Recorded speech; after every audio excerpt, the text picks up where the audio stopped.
Dans le fond d'une forêt immense, plus grande que 10 terrains de jeu, vivait Zéphyr, un jeune renard pas comme les autres. Zéphyr avait 2 grandes ailes bleues et oranges dans le dos, mais il n'avait jamais vraiment appris à voler. Il s'envolait juste assez pour planer d'une petite colline à l'autre. Il était bien trop impatient pour apprendre les vrais battements d'ailes. Un matin, le vieux cèdre siffleur l'a appelé. Le cèdre était l'arbre le plus sage et le plus vieux de la forêt. « Zéphyr, mon ami !» a chuchoté l'arbre. « Mon écorce se fissure. J'ai besoin du trésor de la patience pour vivre encore 1000 ans. Il se trouve au sommet de la montagne des nuages râpeux, et seul un renard volant peut l'atteindre. » Zéphyr a redressé ses belles ailes. « Une quête ? Génial, je pars tout de suite. Où est cette montagne ? » « Elle est loin, Zéphyr, au-delà de la rivière des moustiques paresseux. Mais tu ne dois pas te précipiter. Le trésor ne s'ouvre que si tu le mérites. Il te faudra de la patience. » Zéphyr n'a presque pas écouté la dernière phrase. Il s'est dit « Montagne, voler, trésor, facile !» Et il a filé sans même dire au revoir. Pour traverser la grande rivière des moustiques paresseux, Zéphyr a décidé de ne pas faire le long détour par le pont. Il s'est élancé, a battu ses ailes bleues et oranges, mais il était trop pressé. Il n'a pas pris la bonne direction.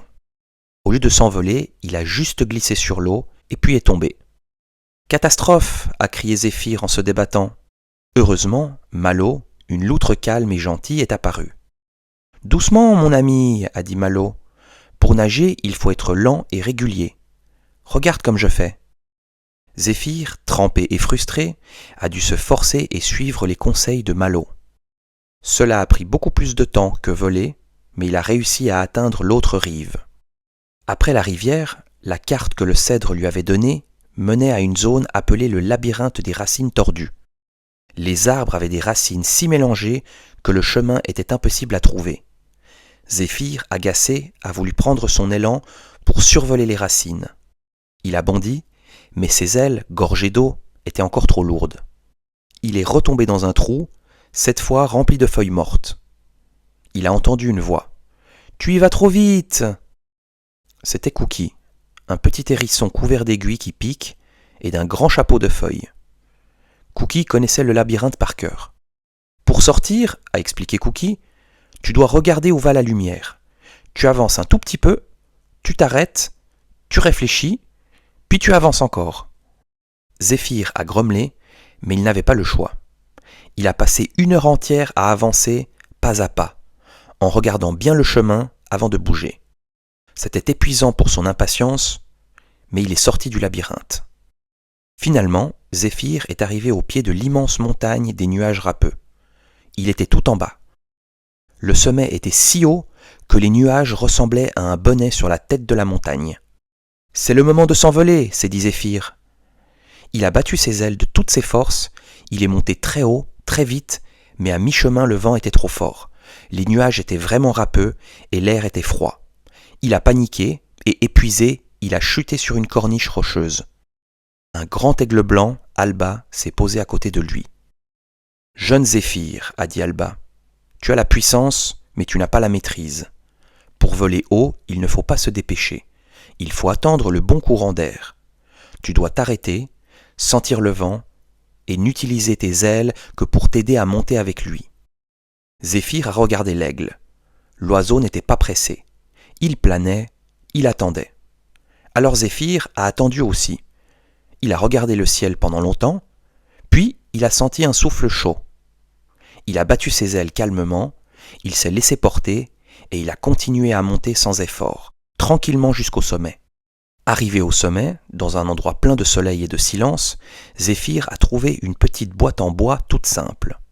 À l'intérieur, il n'y avait ni pièce d'or, ni diamant, ni sucre d'orge.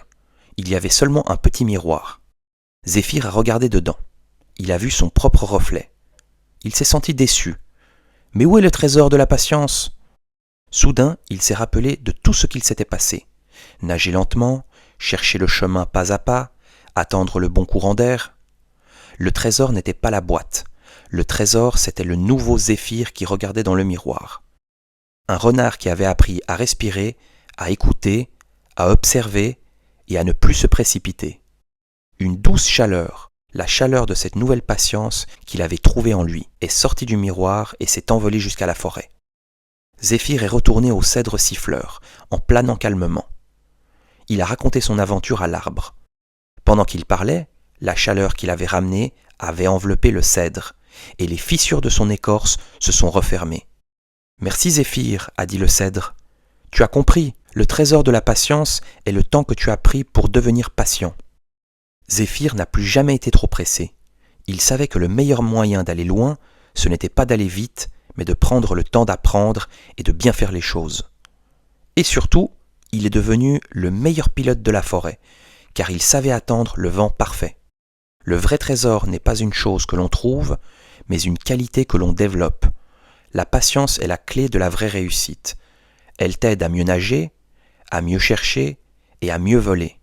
Ne sois pas trop pressé pour apprendre et réussir.